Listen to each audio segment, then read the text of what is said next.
Hello and welcome. You're about to watch Is This Conversation Worth Having? A video guide for conversations between atheists and Christians. Atheists, are there Christians in your life who you would like to talk to about your atheism? But are you worried about feeling poorly understood or misrepresented? Are you wondering how or even if to tell someone about what you believe? Christians, have you recently found yourself in the company of atheists? Have you experienced difficulty in conversations with atheists? Or would you simply like to improve on the conversations you've had with atheists so far? Has an atheist asked you or encouraged you to take this test as a way of figuring out if you're ready to have the conversation? If so, you're in the right place. This will help you understand whether or not you're ready to have that conversation, or maybe you should put it off for another day. To complete this test, you will need a sheet of paper, a pen or pencil, a little honesty, and some basic math skills. To complete the test correctly, be sure to answer every question. Only pick one answer, and if no answer describes you perfectly, try to pick the one that describes you best. Remember to be honest. You're only fooling yourself if you lie about the answers. So if you're ready, let's begin. Question 1.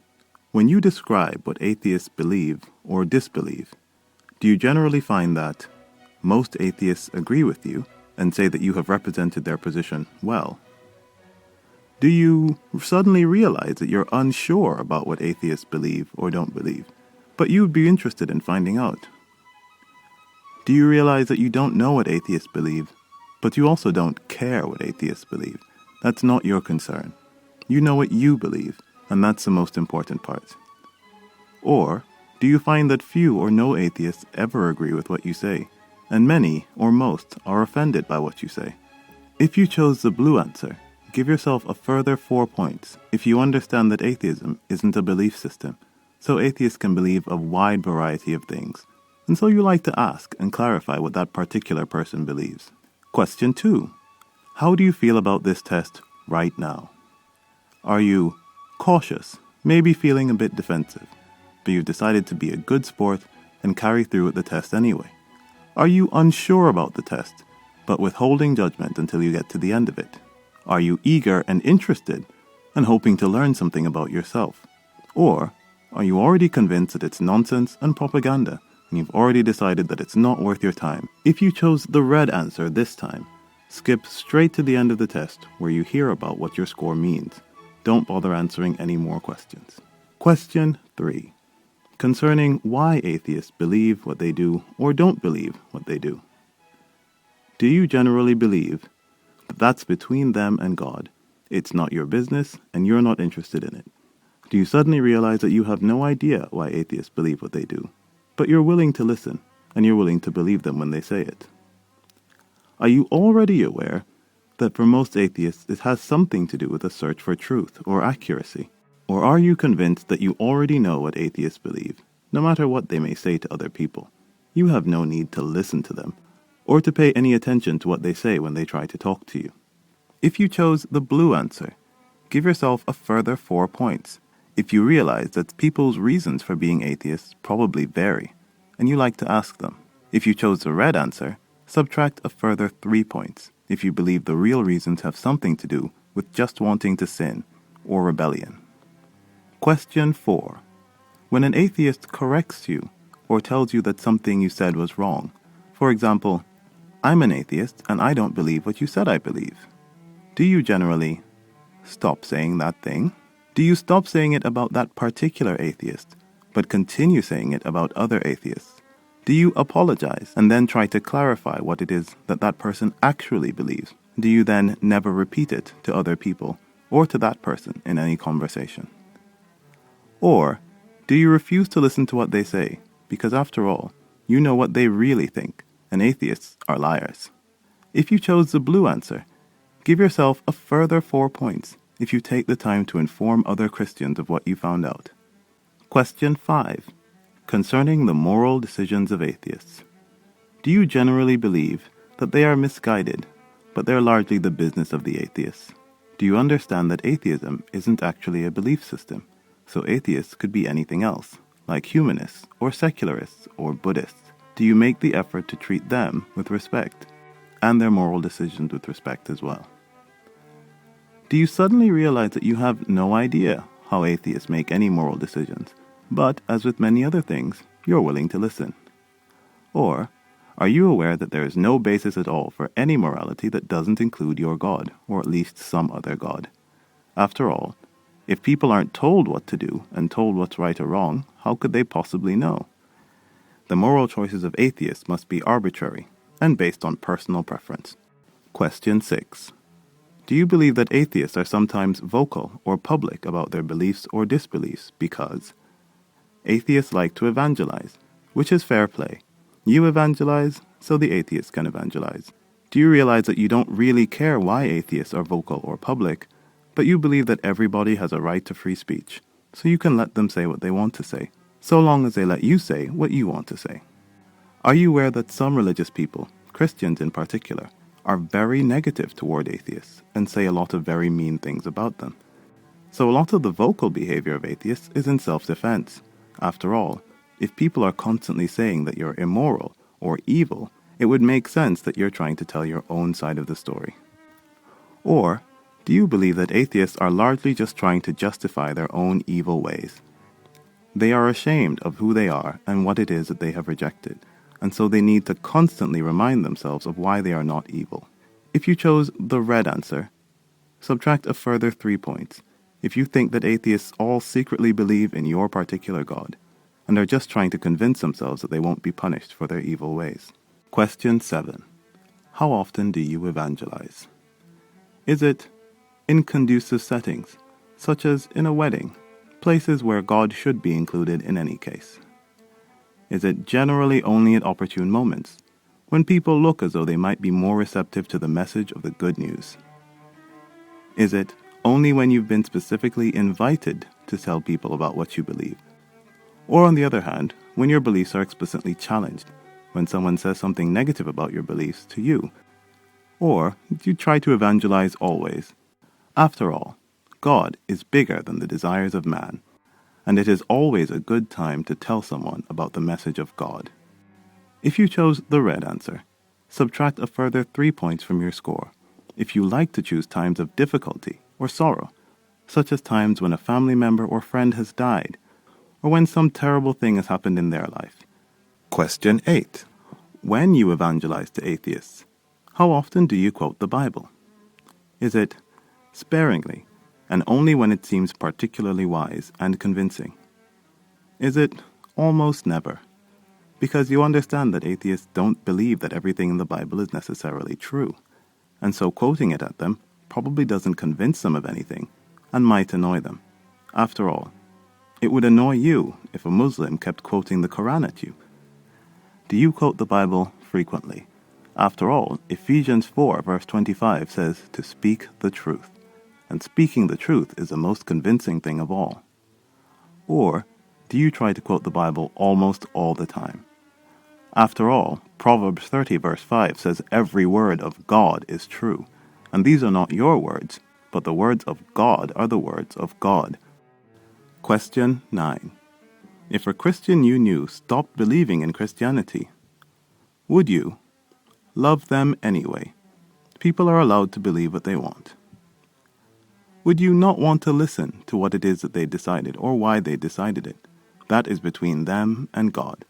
But you would pray for them and evangelize at opportune moments. Would you take a genuine interest in their change of heart? After all, someone that you know has made a very major decision in their life. This is probably a very big deal for them and has taken them quite a lot of intellectual and emotional effort. You would try to love them and to understand why they changed their mind from what they believed before to what they believe now. Or would you make up your mind to force them to change back? They have no business rejecting the Lord God, and if they can't change back to what they used to believe, then you would have to disown or ostracize them. Question 10. When other Christians encourage you to be nicer to atheists, do you accept the point and try to be nicer when it comes up? Do you feel no particular need to try to be nicer to atheists? After all, you always try to be like Jesus, and that's the only standard you need to follow. Do you accept responsibility for some of the perceptions of Christians, and then try to be nicer, and in fact, pass it on, and encourage other people to be nicer as well? Or do you remind the person who tried to tell you to be nice to atheists that atheists are evil, and that they're not nice to you, so you're not sure why it's necessary to be nice to them? If you chose the red answer, subtract a further 3 points from your score if you take the opportunity to say something negative about atheists that's unrelated to the conversation you were having. Like something about how atheists did evil in the past, or atheistic genocide, or the fact that atheism has no moral basis, something like that. Stuff that didn't even really belong in the conversation. And then finally, question 11. When do you use caps lock? Is it sometimes to remind them of God? After all, God is very important. Is it rarely, only to highlight something when a certain word or phrase in a sentence is very important, or at least very important to you? Is it never? After all, using caps lock is like shouting at someone with a keyboard.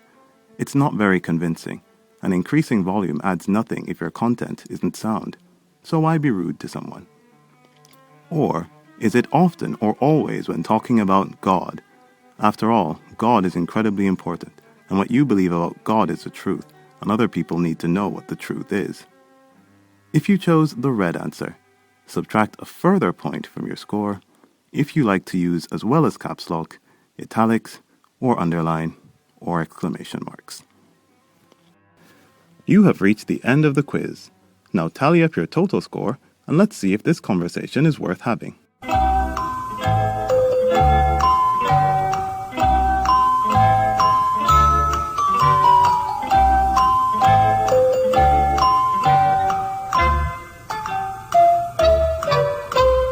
If your score was between 85 and 90, you are an excellent conversationalist.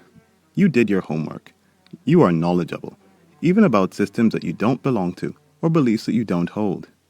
You are secure in your own beliefs, which allows you to be humble about other people's beliefs, as you don't fear challenges from other beliefs. You are constantly willing, eager even, to grow and change. As a result, you will probably change your mind about many important things in the course of your life. You have both the intellectual and emotional maturity to handle these changes. Both people who believe as you do and people who don't believe as you do find you inspiring. People who aren't Christians like yourself probably say that you are a credit to your group, or that you're one of the best or nicest Christians that they've ever met. You likely have a diverse group of friends, and you're likely able to talk to them about all the different things that they experience and believe. By all means, talk away. This will be a great conversation, and you will both benefit from it and learn quite a lot. If you got more than 90, you're not a good Samaritan, you're a great Samaritan. You're the kind of person who goes out of his or her way to be nice to people who are not part of your group, or who aren't even necessarily nice to you. If your score is between 65 and 84, you are a good conversationalist. You're a little bit sheltered, and a little bit unaware of beliefs that aren't your own. But that's okay, because you're both humble and intelligent. You are willing to grow and change, and you're probably mature enough to handle these changes when they come. Both people who share your beliefs and people who don't probably find you quite pleasant, and they think that you're a decent person, even if you are a little bit unaware or naive. You may be suddenly realizing that you're unaware of many of the things that your friends think or believe, but that's okay, because you talk about it in a kind and respectful manner that people really appreciate. By all means, talk away. This will be a great conversation. You will learn a lot, and people will appreciate that you asked. If your score is between 20 and 64, you are a poor conversationalist. You are disinterested in what other people believe. This might be because you have deeply rooted insecurities about your own beliefs, and on some level, you may suspect that they would be too fragile to handle being opened up and truly examined.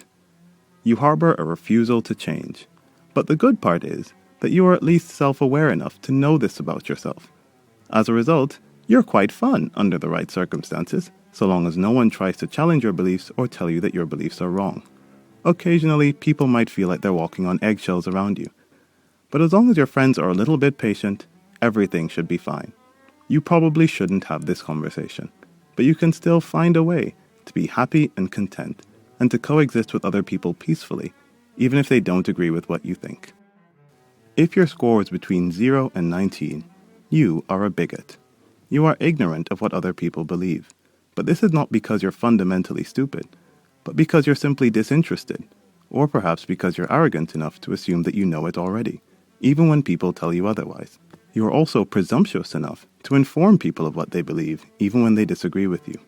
You hold your beliefs dogmatically. You refuse to change, or even consider that you might be wrong. As such, you put yourself in a difficult bind, because many people do disagree with you, and at least some of your beliefs are wrong. Unfortunately, because you lack both the intellectual and emotional maturity to honestly handle these challenges, you will never find out which ones these are. Even people who agree with you probably find you embarrassing, and people who don't agree with you find you mean-spirited and difficult to deal with. You likely shield yourself from these perceptions by only spending time with people who think like you do and agree with you on everything you find important, actively avoiding everyone who disagrees with you. Which probably isn't too hard, because all those people are probably actively avoiding you already. Incidentally, if you got less than 0 for a score, you're intolerable, even for a bigot. You are in every way unfit to have this conversation, or any conversation, with anyone who does not already completely agree with you, because you refuse to listen to anything anyone else has to say, but demand that other people uncritically accept all of your ideas. You're also unfit to spend time with children, or with vulnerable adults, as you have the tendency to bully people who are weaker than you and unable to defend themselves. The only redeemable thing about this situation is that it does not have to stay this way. Which brings us to our final question. What are you going to do now? Are you going to ignore or dismiss the results? After all, they make you uncomfortable. Are you going to say, well, you've listened and you paid attention and that was enough? To each his own. Are you going to engage in mean-spirited actions toward the test, or the person who made the test, or the person who sent you the test? Or are you going to take it on board, think about it, keep what you think is worthwhile, and no matter what it says, work toward continuous self-improvement? If you've chosen continuous self-improvement, no matter what your previous answers were, you've just shown that there's hope for all of us. And no matter what we were before, we could be better tomorrow. And maybe one day, that conversation will be worth having. Take care.